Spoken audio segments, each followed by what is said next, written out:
이슈 분석 시간입니다. 오늘 한국은행은 금융통화위원회를 열고 기준금리를 결정합니다. 이미 11월 금리 인상은 규정사실로 여겨지고 있는데요.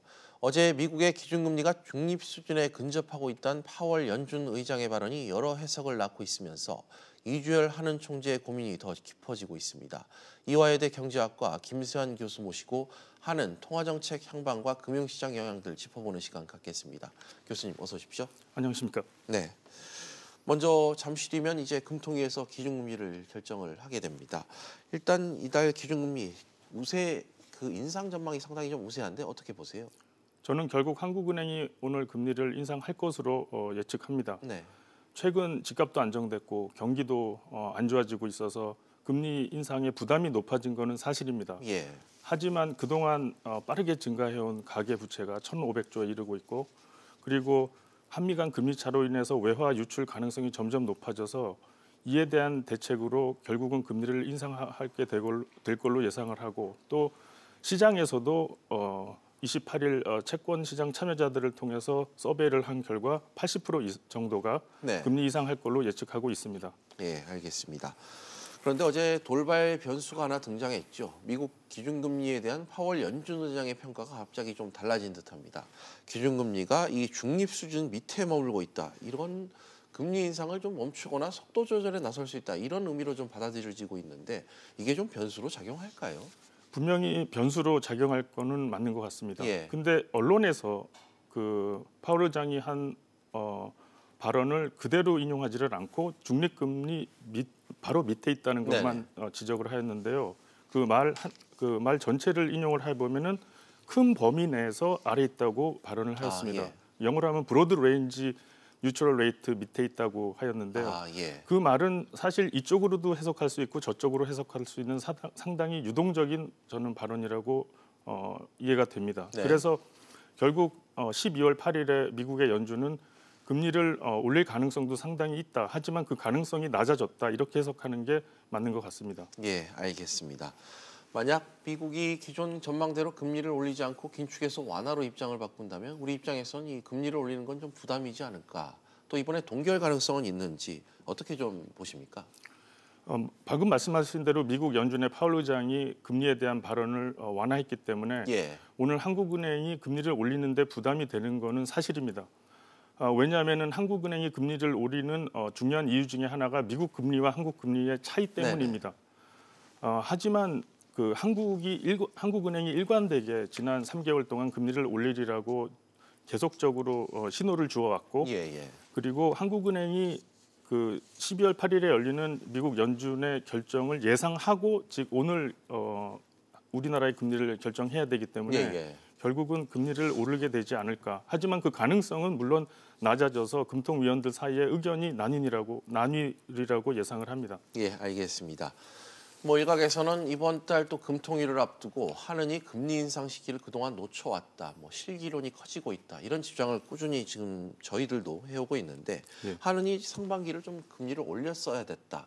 이런 시각에 대해서 교수님은 좀 어떻게 보세요? 시각도 저는 맞는 시각이라고 봅니다. 왜냐하면 낮은 금리가 주택 시장의 급등에 영향을 준 거는 분명히 사실입니다. 하지만 이런 복잡한 상황에서 한국은행의 근본 기능을 생각해 보면 첫째가 물가 안정이고 둘째가 국민 경제의 발전에 기여하는 것입니다. 헌법에도 명시되어 있는 기능인데 첫 번째 물가 안정은 사실 걱정이 없습니다. 인플레이션이 2% 이내로 유지되고 있으나 지금 경기가 불안하고 고용이 불안한 상황에서 한국은행이 금리를 높이는 경우 경제 성장과 소득 감소 그리고 그 불경기를 심화시킬 수 있는 가능성이 농후합니다. 그래서 한국은행이 주택 시장의 안정만을 위해서 금리를 올릴 수는 없었다고 저는 봅니다. 예, 알겠습니다. 또 기준금리 인상 배경에는 우리나라와 미국이 금리차 확대를 꼽기도 합니다. 앞서 교수님도 직접 언급을 해주셨습니다만 미국이 올해만 3차례 금리를 올리면서 지금 우리나라의 금리 격차가 상당히 지금 벌어진 상황이잖아요. 항상 이때 또 이 격차를 지적하면서 나오는 말이 급격한 외화 유출 우려, 이 부분을 지적하는데 이 부분과 관련해서는 어떻게 좀 바라봐야 될까요? 말씀하신 대로 오늘 한국은행이 금리를 올리지 않고 12월에 미국 중앙은행인 연준이 금리를 0.25% 올리면 한미 금리차는 무려 1%에 달합니다. 거의 역사상 가장 큰 금리 차라고 볼 수 그렇죠. 있는데요. 그럼에도 지난 기간 급격한 외화 유출이 일어나지 않는 이유는 사실 세 가지가 있습니다. 일종의 예. 안전장치라고 할 수 있는데 우리나라 정부는 4천억 불에 달하는 외화 보유고를 가지고 있습니다. 세계에서 가장 많은 양 수준이고요. 예. 두 번째로 우리나라는 꾸준하게 수출 무역 흑자국입니다. 거의 6년 이상 흑자를 내고 있는데 작년만 해도 780억 불 이상의 무역 흑자를 내서 안정적으로 달러화, 외화가 꾸준히 들어오고 있어서 상당히 외화 유동성이 좋은 나라입니다. 마지막으로 우리나라가 중국이나 캐나다나 스위스와 이 통화 수합 체결이 되어 있습니다. 네. 만약에 돈을 빌려서 외환을 가져올 수 있는 것이죠. 이렇게 세 가지 안전장치로 인해서 금리 차가 나도 어느 정도 막을 수 있었지만 아까 말씀드린 대로 한미 금리 차가 1% 이상으로 벌어지면 외화 유출의 마지노선이라고 생각을 합니다. 네, 알겠습니다. 또 금리 문제와 직결돼서 거론되는 게 바로 가계부채 문제입니다. 다행히 증가 속도는 최근 줄었습니다만 얼마 전 3분기 기준 가계부채가 공식적으로 1,500조 원을 돌파했다. 이런 보도가 나오기도 했었죠. 더 큰 문제는 이 이자가 비싼 이금융권으로 지금 예. 대출이 몰리고 있다. 이런 걸 저희들도 좀 계속해서 보도를 하고 있는데 기준금리를 올렸을 경우 이 부채 문제도 한층 더 심각해지겠죠. 맞습니다. 지금 우리나라의 그 가계부채 양이 꽤 되고 그리고 그 말씀하신 대로 증가 속도가 굉장히 빨랐습니다. 예. 그리고 한계 상황에 몰린 가계와 한계 상황에 몰린 기업들이 상당수가 됩니다. 하지만 이 그림을 전체적으로 나라 경제를 보면 가계 부채는 1,500조인데 가계 금융자산은 그 두 배인 3,000조에 가깝습니다. 그래서 우리가 상식적으로 봐도 개인 재산이 많은 사람이 부채가 많은 거는 어느 정도 견딜 수 있다고 볼 수 있습니다. 그래서 가계 전체의 건전성으로 보면은 금융자산이 충분하고 은행이 가지고 있는 이 부채에 대한 담보도 더 높기 때문에 현재까지는 안전하다고 볼 수가 있겠습니다. 하지만 말씀드린 대로 일부 어려운 분들이 위험에 훨씬 노출되어 금리가 올라가면 한계 상황에 몰릴 수 있다고 봅니다. 예, 알겠습니다. 최근 또 경기 둔화 우려가 커지면서 우리 경제의 비관론이 상당히 또 커진 것도 사실입니다. 청와대는 여전히 상대적으로 낙관적인 시선을 보이고 있지만 우리 경제 좀 하강 국면에 좀 이어졌다고 보시는지요? 예, 청와대나 정부에서 하강 국면이 아니라고 말하는 것은 저는 국민한테 희망을 주기 위한 시그널이라고 봅니다. 예. 그분들도 사실은 경기가 하강 국면에 들어섰다는 걸 알고 있다고 저는 생각하고 있습니다. 예를 들어서 정부 출연기관인 KDI의 조사 분석 최근 보고서를 보면은 성장세 약화라는 말을 하다가 최근에는 수축적 국면에 들었다고 명시하고 있습니다. 이는 분명히 우리 경제가 하강 국면의 초반에 들어선 게 아니냐.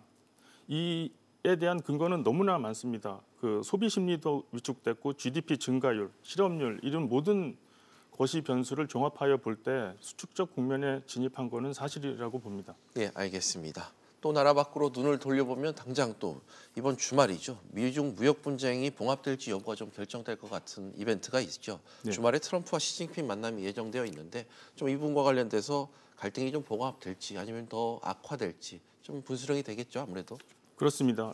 지금 외국의 언론들을 보도 내용을 보면 미국의 입장이 중요한 것 같습니다. 중국과의 무역 전쟁에 있어서 1년에 3,750억 불에 달하는 중국의 대미 흑자가 이 어마어마한 양인데 이거를 줄이는 데만 미국 트럼프 정부가 신경을 쓸 거냐?